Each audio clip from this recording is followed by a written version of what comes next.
ನಟಕಲ್ ಕಣಚೂರು ವೈದ್ಯಕೀಯ ವಿಜ್ಞಾನ ಸಂಸ್ಥೆಯ ಮಕ್ಕಳ ಚಿಕಿತ್ಸಾ ವಿಭಾಗದ ವತಿಯಿಂದ ಜೂನ್ 13 ಮತ್ತು 14ರಂದು ಮಕ್ಕಳ ಹೃದ್ರೋಗಶಾಸ್ತ್ರ ವಿಚಾರದ ಕುರಿತು 2 ದಿನಗಳ ಕಲಿಕಾ ಶಿಕ್ಷಣ ಕಾರ್ಯಾಗಾರ ಕಾಲೇಜಿನ ಆವರಣದಲ್ಲಿ ನಡೆಯಲಿದೆ. ಮಕ್ಕಳಲ್ಲಿ ಹೆಚ್ಚುತ್ತಿರುವ ಹೃದ್ರೋಗ ಕಾಯಿಲೆಗಳ ಜಾಗೃತಿಗಾಗಿ ಕಾರ್ಯಾಗಾರ ಆಯೋಜಿಸಲಾಗುತ್ತಿದೆ ಎಂದು ಕಣಚೂರು ಮಕ್ಕಳ ವಿಭಾಗದ ಸಹಾಯಕ ಪ್ರಾಧ್ಯಾಪಕ ಸಂಘಟಕ ಡಾಕ್ಟರ್ ಚೇತನ್ ತಾಂಡೇಲ್ ಹೇಳಿದ್ದಾರೆ. ತೊಕ್ಕೊಟ್ಟು ಸೇವಾ ಸೌಧದಲ್ಲಿರುವ ಉಳ್ಳಾಲ ಪ್ರೆಸ್ ಕ್ಲಬ್ನಲ್ಲಿ ಆಯೋಜಿಸಲಾದ ಸುದ್ದಿಗೋಷ್ಠಿಯನ್ನು ಉದ್ದೇಶಿಸಿ ಅವರು ಮಾತನಾಡಿದರು.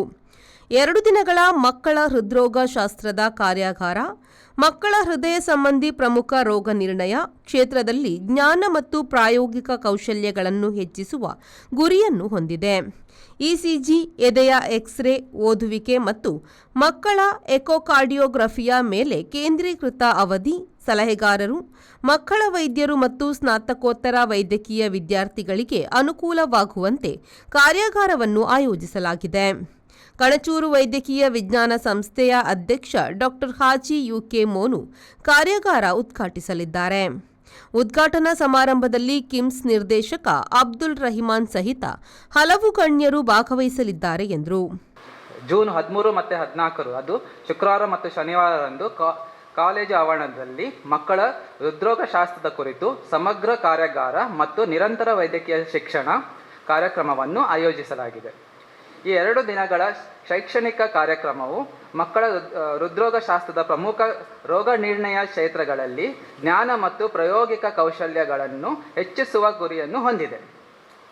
ಇಸಿಜಿ, ಎದೆಯ ಎಕ್ಸ್ರೇ, ಓದುವಿಕೆ ಮತ್ತು ಮಕ್ಕಳ ಎಕೋಕಾರ್ಡಿಯೋಗ್ರಫಿಯ ಮೇಲೆ ಕೇಂದ್ರೀಕೃತ ಅವಧಿಯನ್ನು ಹೊಂದಿದೆ. ಸಲಹೆಗಾರರು, ಮಕ್ಕಳ ವೈದ್ಯರು ಮತ್ತು ಸ್ನಾತಕೋತ್ತರ ವೈದ್ಯಕೀಯ ವಿದ್ಯಾರ್ಥಿಗಳಿಗೆ ಅನುಕೂಲವಾಗುವಂತೆ ಈ ಕಾರ್ಯಾಗಾರವು ವಿನ್ಯಾಸಗೊಳಿಸಲಾಗಿದೆ. ಜೂನ್ 14 ಶನಿವಾರರಂದು 10:30ಕ್ಕೆ ಕಣಚೂರು ವೈದ್ಯಕೀಯ ವಿಜ್ಞಾನ ಸಂಸ್ಥೆಯು ದೇಲಕಟ್ಟೆಯಲ್ಲಿ ಸಿಎಂಇಯನ್ನು ನಮ್ಮ ಅಧ್ಯಕ್ಷರಾದ ಡಾಕ್ಟರ್ ಹಾಜಿ ಯುಕೆ ಮೋನು ಅವರು ಉದ್ಘಾಟಿಸಲಿದ್ದಾರೆ. ಕಣಚೂರು ಮಕ್ಕಳ ವಿಭಾಗದ ಮುಖ್ಯಸ್ಥ ಡಾಕ್ಟರ್ ಓನಿಲ್ ಫೆರ್ನಾಂಡಿಸ್ ಮಾತನಾಡಿ, ಇತ್ತೀಚೆಗೆ ಮಕ್ಕಳಲ್ಲಿ ಹೃದ್ರೋಗ ಸಂಬಂಧಿ ಕಾಯಿಲೆಗಳು ಹೆಚ್ಚಾಗಿ ಕಾಣಿಸಿಕೊಳ್ಳುತ್ತಿದೆ. ಪೂರ್ವ ಹೃದಯ ಸಂಬಂಧಿ ಕಾಯಿಲೆಗಳನ್ನು ಪತ್ತೆ ಹಚ್ಚಿದಲ್ಲಿ ಚಿಕಿತ್ಸೆ ನೀಡಲು ಸಾಧ್ಯ. ಇಂತಹ ವಿಚಾರಗಳ ಕುರಿತು ಕಾರ್ಯಾಗಾರದಲ್ಲಿ ಜ್ಞಾನ ವಿನಿಮಯ ನಡೆಯಲಿದೆ ಎಂದರು.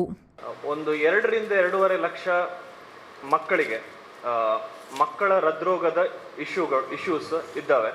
ಪ್ರತಿ ವರ್ಷ ನಾವು ಅದು ಇನ್ಕ್ರೀಸಿಂಗ್ ಟ್ರೆಂಡ್, ಅಂದರೆ ಜಾಸ್ತಿ ಆಗ್ತಾ ಇದೆ.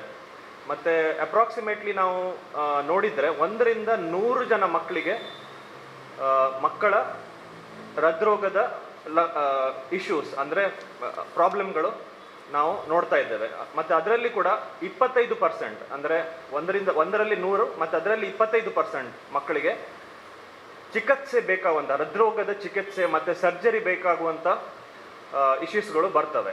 ಸೊ ಈ ಕಾರಣಕ್ಕಾಗಿ ಆದಷ್ಟು ಬೇಗ ಅವರನ್ನು ಡಯಾಗ್ನೋಸ್ ಮಾಡಲಿಕ್ಕೆ, ಅಂದರೆ ತುಂಬ ಮಕ್ಕಳಿಗೆ ವಿದಿನ್ 1 ಇಯರ್ ಒಳಗಡೆ ತುಂಬ ಹೃದ್ರೋಗದ ಎಲ್ಲ ಕಾರಣಗಳು ಅಂದರೆ ಸಿಂಪ್ಟಮ್ಗಳು ಅದು ವಿದಿನ್ 1 ಮಂತ್ ಆಗಲಿ ಅಥವಾ ಒಂದು ವರ್ಷದವರೆಗೆ ಜಾಸ್ತಿಯಾಗಿ ನಾವು ನೋಡ್ತೇವೆ ಮೋಸ್ಟ್ ಆಫ್ ದ ಟೈಮ್. ಅಂದರೆ ಅದರ ಒಳಗಡೆ ಅವರಿಗೆ ಟ್ರೀಟ್ಮೆಂಟ್ ಬೇಕಾಗುತ್ತೆ. ಸುದ್ದಿಗೋಷ್ಠಿಯಲ್ಲಿ ಕಣಚೂರು ಮಕ್ಕಳ ವಿಭಾಗದ ಡಾಕ್ಟರ್ ಗೌತಮ್ ಪೈ, ಡಾಕ್ಟರ್ ನೂಮನ್ ಉಪಸ್ಥಿತರಿದ್ದರು. Bureau report, V4 news, Ullal.